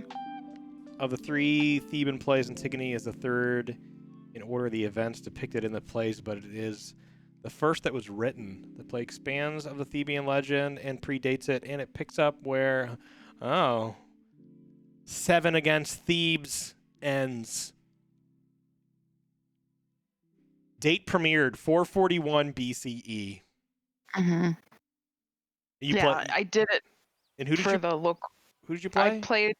I can't remember her name because you don't really hear her name. So you got Antigone, Ismene, Creon, Eurydice, Haemon, Tiresias? It's not Eurydice. It's Eurydice, I think. That's who I played. Eurydice. Eurydice. Hmm. Greek mythology was the wife of Creon, the king of Thebes. Yep. Hmm. Oh. Yeah, I never did. I did a Greek play in like I don't know elementary school, Hecuba, but Yep. I don't remember too much about it.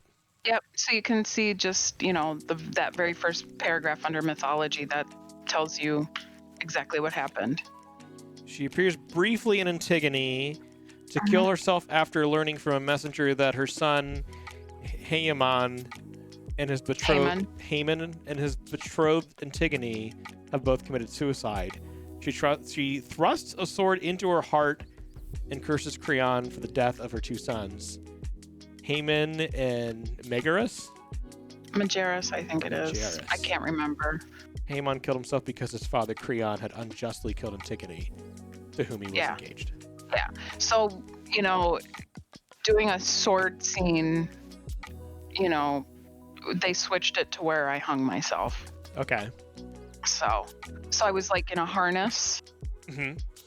And it was really interesting because that scene had to be done in 2 minutes. That ending scene had to be done in 2 minutes because the way the harness is, it cuts off the circulation in your legs, which can basically cut off oxygen because of the arteries. Ooh. Yeah. So so the scene had to be done in 2 minutes.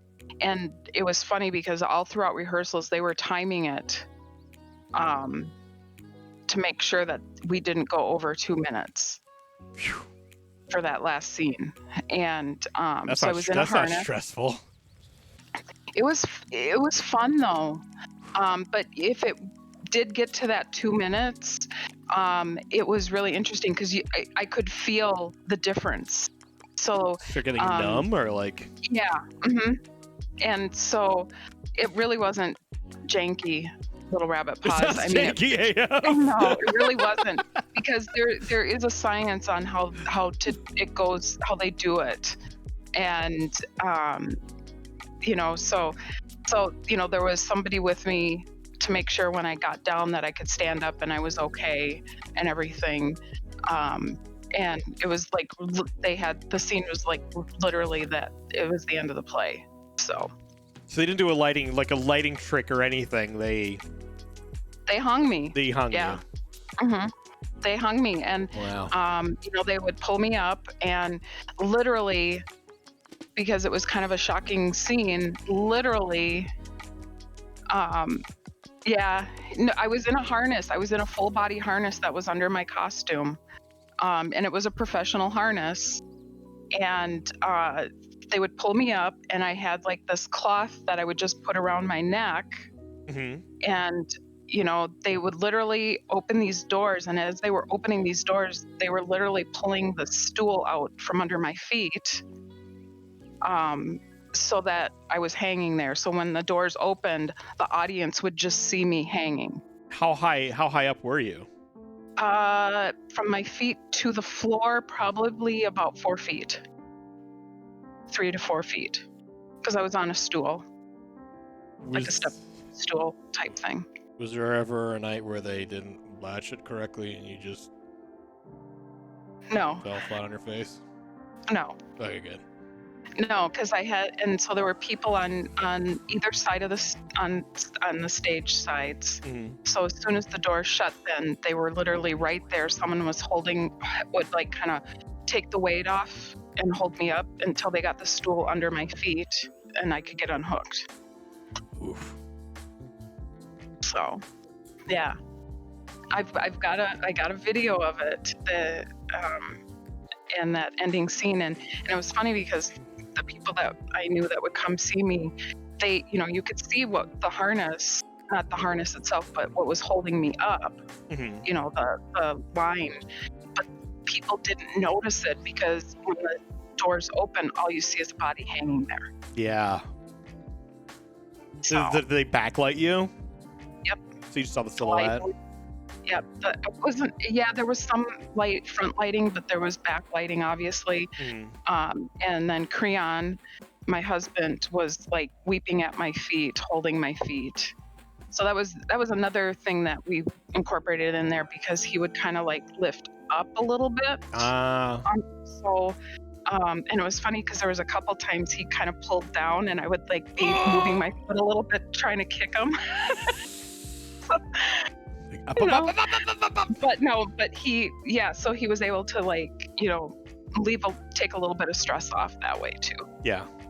So, and when the doors closed, he would still be holding. But then, as soon as the doors shut, there were people there to make sure that I got on the stool okay. They got me unhooked okay and everything. How many performances did you do? I think it was a total of 6 performances. Okay. So it wasn't like months long. That's good. Yeah, but it was a lot of fun. A lot of fun.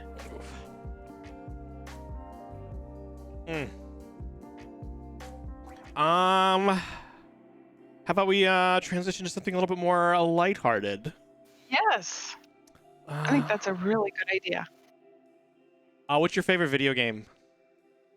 Oh gosh, Mario stuff, Pokemon. Do you have a favorite Mario, or just like straight up? Just straight up Mario. Like Mario Bros. Like Yeah. like regular Nintendo. Yeah. Have you ever beaten it? No. Yeah, I've never beaten it either.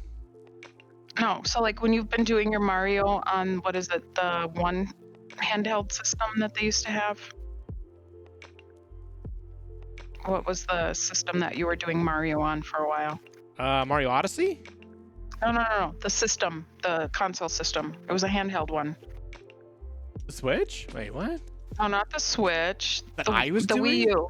Yeah, Oh, Gordo, Wii thank U. you. The Wii U. Got it. Yeah. I was like, I've streamed a couple of Mario games. But yeah, the one where he's in a cat suit. Yes, I loved watching you stream the Mario games on the Wii U. I'm excited that they're launching that game. They just put out a trailer yesterday, a little more of a reveal trailer, but they're putting that game on the Switch, that exact game. Really? But they're adding a whole like DLC Bowser thing. Yeah, I think I saw that. But yeah, that game's coming out, I think, in April. Awesome. So no, I loved all the Mario games. I might end up streaming the game again. And then I haven't opened it yet, but I got the Mario Game & Watch. I saw that one. I was tempted. I got it. I just haven't opened it yet. The color one that just has the Mario. I'm like, it was so tempting. I picked it up. And then, and I love my Switch and I love Mario. I love all the Mario stuff. Yeah, Nintendo always puts out. I feel like Nintendo doesn't really fail. I mean, there's some games that don't really, they get experimental sometimes, and with their games, like there was a Kirby Rainbow Road thing I didn't really care for, but like most of the time, if you're buying like a Mario game or a Zelda game or anything like that, it's always a solid game. Right. Well, and it's like everybody loves Breath of the Wild when it came out on Switch. Yep. I've never been a Zelda fan, I guess, but Breath of the Wild I'm really tempted to get. So anybody in chat, if you have any experience with it, let me know. Yeah, Would you recommend it? Oh yeah, I've played it and I recommend it. Okay. Yeah, it's a great like just exploration game. Okay. Yeah, do it. And I know Rabbit Paws loves it too. That's one of, I think her and her sister streamed it for a while, and you guys did all the shrines and everything, didn't you? There's like 120 shrines or something like that. Like it's a lot. Mm-hmm. Yeah, it's a huge open world. You can kind of go around and cook stuff. You can go collect things. You can go do dungeons. You can go find Korok seeds. Like there's a lot of stuff you can do, and I really like the art style of it. Okay. And see, that's really what everybody raves about. So yeah, I'll put that on my list. And I'm also one of those people, I don't buy it in the cloud per se. I like to get the physical game. Oh, so do I. Yeah. Yeah. Especially on something like this, because the way, nothing is really supported on the Wii U anymore unless you have the physical game. Yep. Right. Yeah, they still have the digital store. So I went through and made sure I bought all the things that I wanted. Just because I feel like it's not going to last too much longer. But actually, the Wii U is the last system made that Mhm. actually plays the game off of the disc. Like Okay. now, a lot of times when you buy disc, it's downloading most of the game. It's more of like a key that unlocks the game. There'll be like 4 gigs on the disc, but you're getting most of the game from the internet. Yeah. But the Wii U was the last system made where if you bought a Wii U and you had no internet connection, you could Mhm. still put in a game and play it no problem. Mhm. Well, like on my Switch, Diablo 3, I can still play it without internet, Yeah. which is kind of cool. Yeah, Hi, T1BG. Hey, what's going on, buddy? What's good? What are we learning about? We talked about a lot of stuff tonight. We've talked about Legos and food and candy in other areas and theater Movies. and movies and all kinds of stuff. Yeah. This is my first time chatting with Mimi in any sort of like call setting. It's always just been streamer chat. Mm-hmm. So yeah, I'm really glad that you were like yeah, I'm gonna do that. Like, and other people have followed suit after you were like, yeah, you call in and hang out and chat. I'm in. So T1BG, that's not true. I'm not flawless. Mimi is flawless. This is a known fact. Spitting facts. But yeah, we talked about a lot of stuff. Yeah, we have. But yeah, one of the things, like, yeah, I'm like you. Like, if it's a AAA title and it has a physical copy, I'm gonna buy the physical copy. Yeah. The only thing I download are indie games that don't have that. Like, I want to hold it because I mean, with the digital stuff, like they can just take it off the market whenever, Mm-hmm. and then you don't have it anymore. Yeah. And So the big games, I'm kind of the same way. I guess maybe it's kind of old school in a way, but I'm all about it. just, I'm all about Mhm. Yeah. it. Yeah. And because I don't want to miss out. Like for D3, it's nice. So like when I'm on an airplane or have been on an airplane and I take my Switch with me, I can play D3. Yeah. So And Nintendo's still really good about the online service is an added feature. Mm-hmm. It's not something you need to play any of their games. It's usually like Mhm. you can play Mario Kart fully on its own, but if you want to play it online, you can. Mm-hmm. So a lot of Nintendo's really good about creating platforming games that are standalone. I mean, Right. other than like maybe like Splatoon 2 and stuff like that, there's a couple titles. Yeah. But And all see, like Mario Odyssey you can play without internet. Tropical Freeze, like all their Breath of the Wild, all those are I no still have internet. my 3DS that I mess around with too. I still have my 3DS too. I love my 3DS. That's Yeah. where so I went back to university later in life and got my degree. Mhm. And because I was what they called a non-traditional student, Mhm. I was always the oldest one in class. And so one of the things I did with my 3DS is that's where I started to learn about Pokemon. Yes. And I started with Soul Silver and Heart Gold. Mm-hmm. That's where I started. I mean, I've learned about, previous gens, obviously, as well, but it was a way to connect with the younger people in my class. And it was a lot of fun. And I've gotten a lot of enjoyment out of it over the years. What did you go back to school for? I majored in psychology with a minor in human relations and religion. And have you done anything with that? Well, like every good university graduate, no. Okay. Yeah, I'm glad I didn't go to. I went to a year and a half of community college. And now, if I went back, I think I would know what I would study. But when I was going to college for acting, and I'm like, oh God, I'm glad I didn't finish that. Like, I would just be in debt. Like, yeah. Like, I am looking at going back and getting my master's. So. Do you have like something you want to do with it? Like, do you have like an overall goal, something you'd like to do? Well, I have a passion, and I really like and enjoy working with hospice. Okay. Death and dying issues. One of my passions is a place locally here called Crescent Cove. Okay. And It's the third hospice for children in the United States. Okay. Yeah, I know that like there's a lot of stuff here in Minnesota Mhm.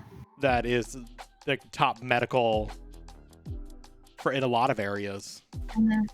Yep. So Gordo, yeah, for children, it's not as hard as you would think. I thought it would be too, and it really isn't, because Crescent Cove, when you walk into that house, it's a house.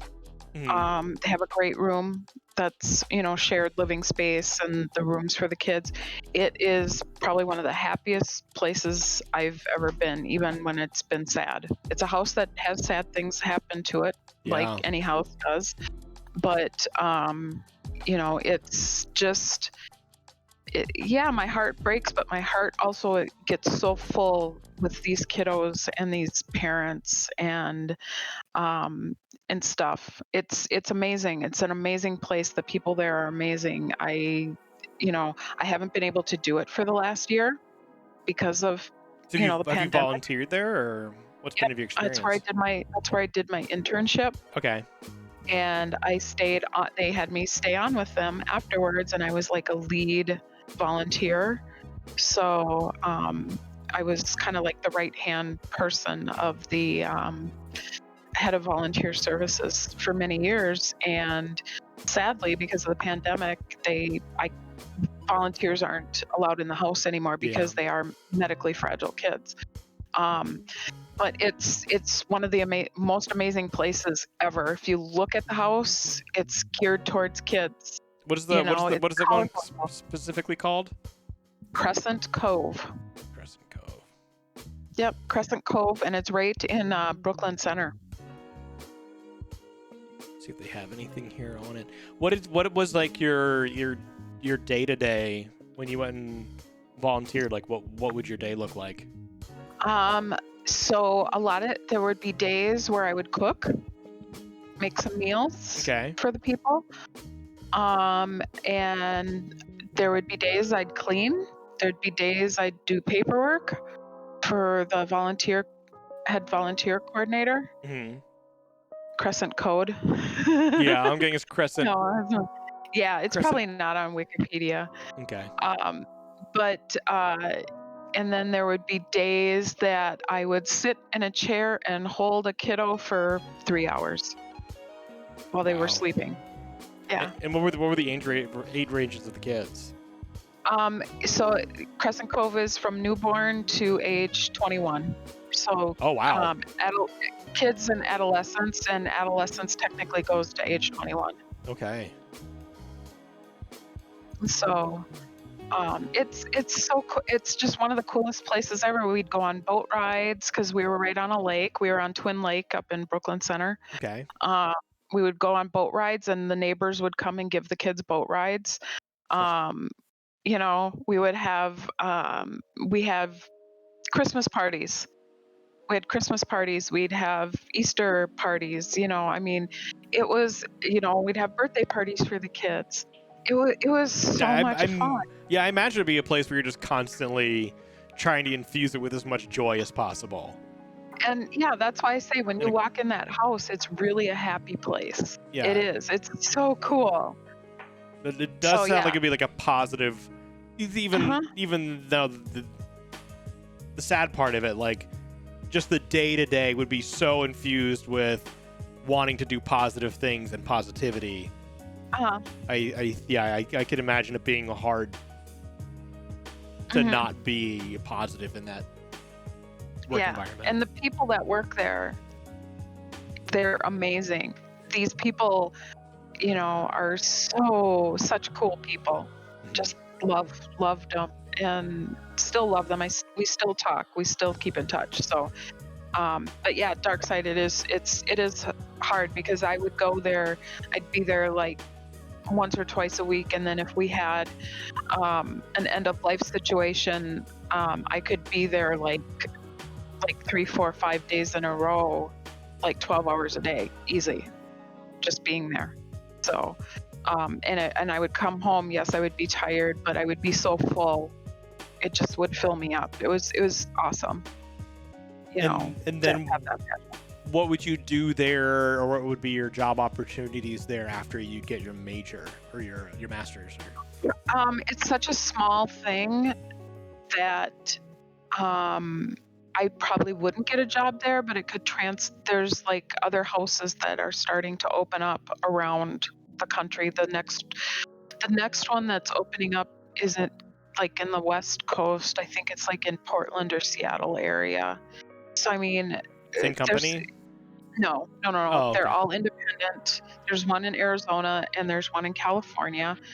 And we're the third one in the United States. So these places are common over in the UK. There's children's hospices all over the UK and down in Australia. We're behind the 8 ball here in the United States for that, because people don't want to talk about this stuff when it comes to kids. How many employees are at the Brooklyn Park? There are, I think, including the nurse, so you have to be like a BSN, and then there's probably like 10 BSNs, which is a registered nurse. Yeah. And then they have personal care people. So then there's probably about 15 of those. So depending on the patient and the kiddo and what their needs are, they can be either one-on-one, so like one nurse, one assistant, or if so the house can have up to 6 kids at a time. Okay. And so depending on the needs, it can be one-on-one. Otherwise, it can be one nurse to 2 to 3 kids if they don't have as many needs in general. So, but there's as far as like the assistants, those are usually pretty close to one-on-one. So there's always somebody with the kiddo. And then volunteers, we come in, like when I said I would like sit for 2 or 3 hours holding a kiddo, because the nurse and the assistant maybe need to do some other things, even as simple as doing paperwork or whatever. They just need someone there. And usually when I would do that, it would be a kiddo that doesn't necessarily need literally a nurse with them every minute. Wow. So this location is a literal house. It's a house, yeah. It used to be an adult hospice, so it was already set up as that. And then they went on North Memorial, sold it to Crescent Cove. So, yeah, so it's a house. When you see this house, you walk, there's, you can tell it's not like a house, but it's a house. The rooms, when you walk into one of the kiddos' rooms, it's a kid's room. There's stuffed animals. There's, the only thing that looks different is it maybe have a hospital bed or a hospital crib. Yeah. But it's a kid's room. It's colorful. It's bright. Think it's, the great room is, in oranges and blues and reds, and it's got a huge fireplace that's white brick, and it's, bright. It's, all there's windows on that side of the house that look out over the lake. I remember one of the first nights I was there, I was watching deer walk across the lake, frozen lake. So cool. Yeah, that's cool. So the kids get to see the animals, deer and fox and all sorts of stuff. So it's really cool. Yeah. Love it. Wow.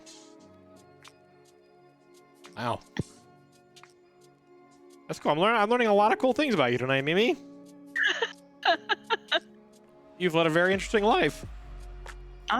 Yeah, I try. I think I'm pretty boring, but hey. hanging, building Legos and hanging from theater rafters and taking care of kids and going to London a lot, and I think there's a lot going on there. I guess. Not at all. See, I know as a delivery driver, delivering, sometimes you drive by them. Okay. Different hospice houses. Yeah. Yeah, because they want to make it comfortable for the patients and the families. Yeah, I So- imagine like putting the kids in an actual house would be like the best mental scenario to put Mhm, people in instead of some cold, dark brick building mhm. with no windows. Exactly. So, Everyone is interesting in their own way. They just have to figure out what it is. That's true. Dark side. Quote. Dark side 082. so why don't we take a hard left and go back to our first topic Okay. to end on something kind of happy and whatever. Sure. You want to go back to Our Legos? first- Yeah, let's go back to Legos. Okay. Do you have anything specific you want to talk about with Legos? If you okay, here we go. If Yeah. you could have a Lego set of anything that doesn't exist yet, what would it be? Like, what would be your dream set? My dream set. Oh my gosh.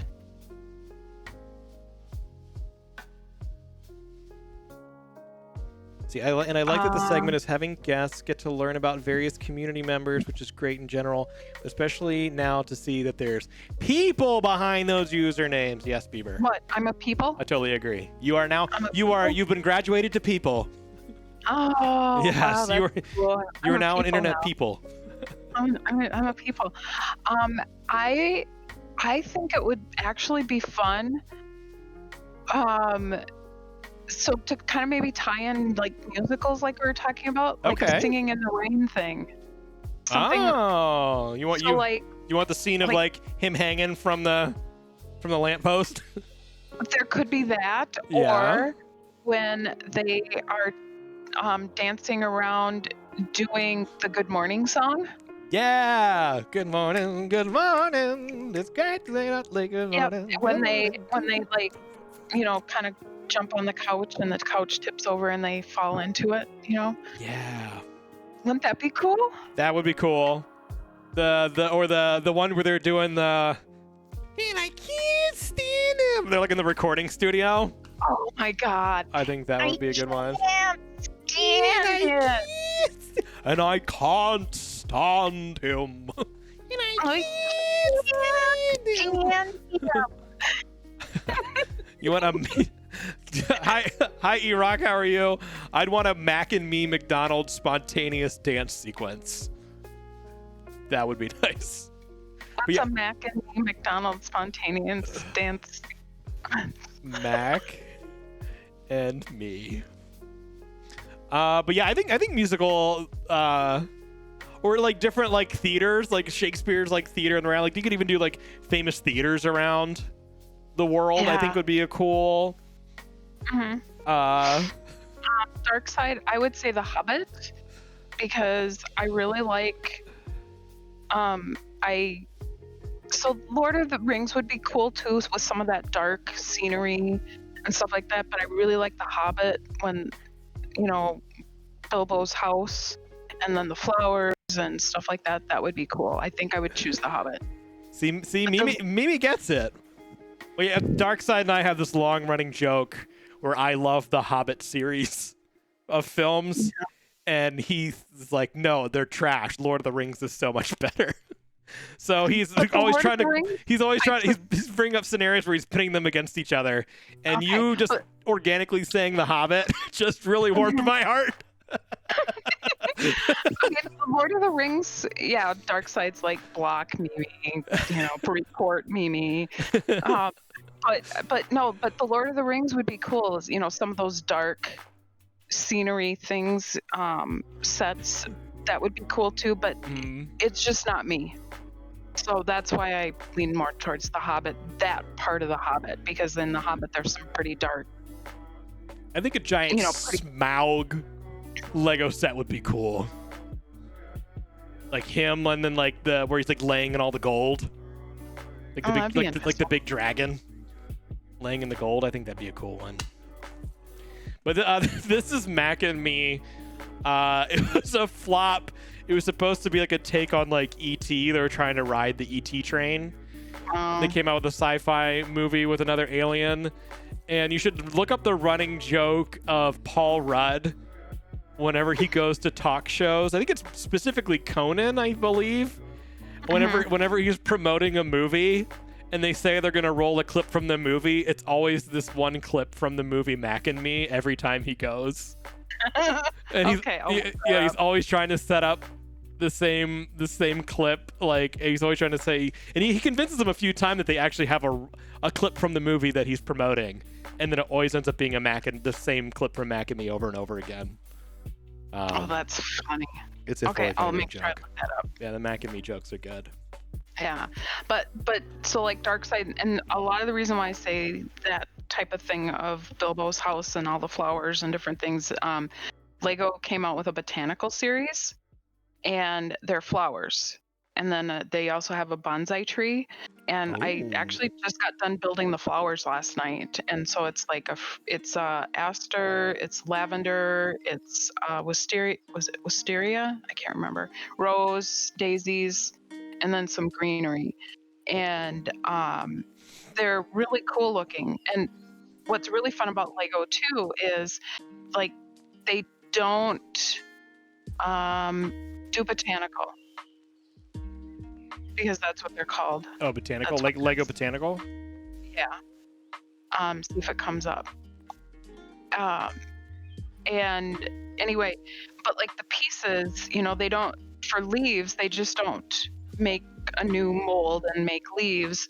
So I was explaining this to John earlier. Yeah. So like on the roses, the leaf is a pterodactyl wing, except it's green. So they repurpose things, and then on one of the flowers, one of the pieces would normally be seen on like a robot head, which is kind of cool. So it's good because they repurpose their pieces. I told her it would be funny to go through the flowers and replace some of them with like brown pterodactyl wings and different pieces. So that when friends came over and looked at it and was like, "What's going on with your flower set?" She's like, "I just haven't watered them in a while. They're starting to die." I haven't watered my Legos. Sorry, it's a dying. I forgot water. Yeah. Botanical set. And so like on the bonsai tree, you can either have like the green tree leaf type look, or they have like a cherry blossom look. And the cherry blossoms, there's like pink flowers, but also they have lighter ones, and they're shaped as a frog to give that cherry blossom tree look. Okay. So again, it's just they repurpose things so they don't necessarily have to make a new mold. So I thought that was pretty cool. And one of the other things, because Lego was made of petroleum, and in the botanical set with the bonsai tree, some of the green pieces, they're now made of they're starting to make things with plant material. That's cool. Yeah, it is. Pretty cool. It'd be cool to have like biodegradable Lego bricks. Yes and no, because if you want to pass them down to your kids at some point, they're just going to dust. But from a company standpoint, that's brilliant. Yeah. I gotta buy a new set. The other one is just gone now. Yeah. So so I mean, it's fun how they repurpose things. Bricks that when you step them. Or if they're made of like 100% recyclable plastic. Yeah, like, something. Yeah, something so they're not just adding more plastic into the world. We could find some way to do it. Yeah, so I think if you hit manufacturing on there, I wonder if they have anything under that that they're going to repurpose and redo. Manufacturing. Let's see if they have anything newer. In 2018, Lego announced it will be using bio-derived polyethylene to make its botanical elements such as leaves, bushes, and trees. In 2020, the company announced that it would cease packaging its products in single-use plastic bags and would instead be using recyclable paper bags. Oh, have you seen that in any of the stuff that you bought recently? Well, the like I was talking about the bioderivative polyethylene. I've seen that in the botanicals, such as the leaves and trees and stuff. But as far as like the plastic bags, I haven't seen paper bags yet. Okay. But you have to remember, if they announced it in 2020, depends on when they announced it in 2020. That's true. And so I'm only seeing plastic. I've only seen plastic bags at this point. Okay. So, but yeah, so it's pretty cool. Nicely done, Lego. Mm-hmm. Lego building streams would be fun. There are a couple streamers that do that. I see, like, Lo-Fi used to do one every year on his birthday. Okay. So, but he would get the car ones, and he was always building different cars. And Yeah. it usually take him. I mean, he was usually streaming for like 7-8 hours Yeah. because the car ones are pretty intricate. There's a streamer. His name is Ben, and he streams twice a week, and that's all he does is Lego builds. Wow. He actually did the Coliseum. Jeez, He how long actually did that built take? the Coliseum and the Mario thing, and he would do a lot of off stream too. But yeah, so Wow. How many people Mhm. tune in for that? Like, what does the viewership usually look like? it's not. Sadly, it's not a large viewership. Okay. I discovered him through another streamer. Yeah. And so it was like, wow. And so he streams it, like I said, a couple times a week. It's pretty cool Yeah. what he does. I would be interested to if you remember after the stream to post his his thing in the Discord. I'd like to check that out. I like finding people who are doing different things with streaming. Yeah, no, I'd I be wanna happy see. to get you his link. See if you're doing He does a really, really great job. Really great job. Good. I enjoy his streams a lot. So Wonderful. and he's very Um, knowledgeable about Legos too. So He's what? he's very knowledgeable about Legos too, Nice. because he's been doing it for so long. Yeah, I want to look more into that. Yeah. All right. Well, I think we'll wrap it up here. Thanks so much for hanging out tonight and and sharing all this information and stuff. It was a really good night. Yeah, it was a lot of fun. I Learned a lot of really had things. a great time. So thank you so much Yeah, for having. Yes, of course, and thank you for saying yes. But yeah, thank you everybody who tuned in. Please follow Mimi as a nerd on Twitch, and she's a member of the community as well. If you have any, I'm sure if you have any follow-up questions for her, I'm assuming you'd be happy to answer any of those in the Discord or anything like that. And this episode will be posted on YouTube, and we'll have some rotating guests in the coming weeks.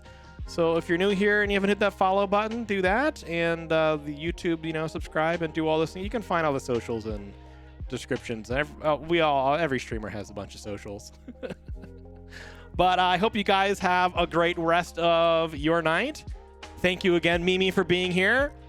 And I'm gonna get out of here. Do you have any closing thoughts, Mimi, before we go? Any last things you want to say? I just want to say thanks, everybody. I had a really great time, and appreciate all the love. Yes, all of the love. All the love. All right, guys, have a great night. Thank you to my executive producers on Patreon, Adjective Beaver, Licho, Lo-Fi, and Mamaru, for being awesome people and helping me out on the highest level. If you like what I'm doing here on Twitch with creative streams or YouTube or really anything across social media and you want to support me as a content creator, Patreon is a wonderful way to do it. And here is a list of other awesome people who are helping me out, including Darkside, who's in the chat, and the Rusty Panda. So thank you so much for your guys' support. I really appreciate it. And thank you to my moderators, Daisy Days, Licho, Galvos, and the Rusty Panda for making this a safe place for you to hang out, and my creative team, Darkside and Sleek Mouse, for making it a nice place to look for your eyeball holes. And last but not least, thank you guys for watching, and I will see you next time.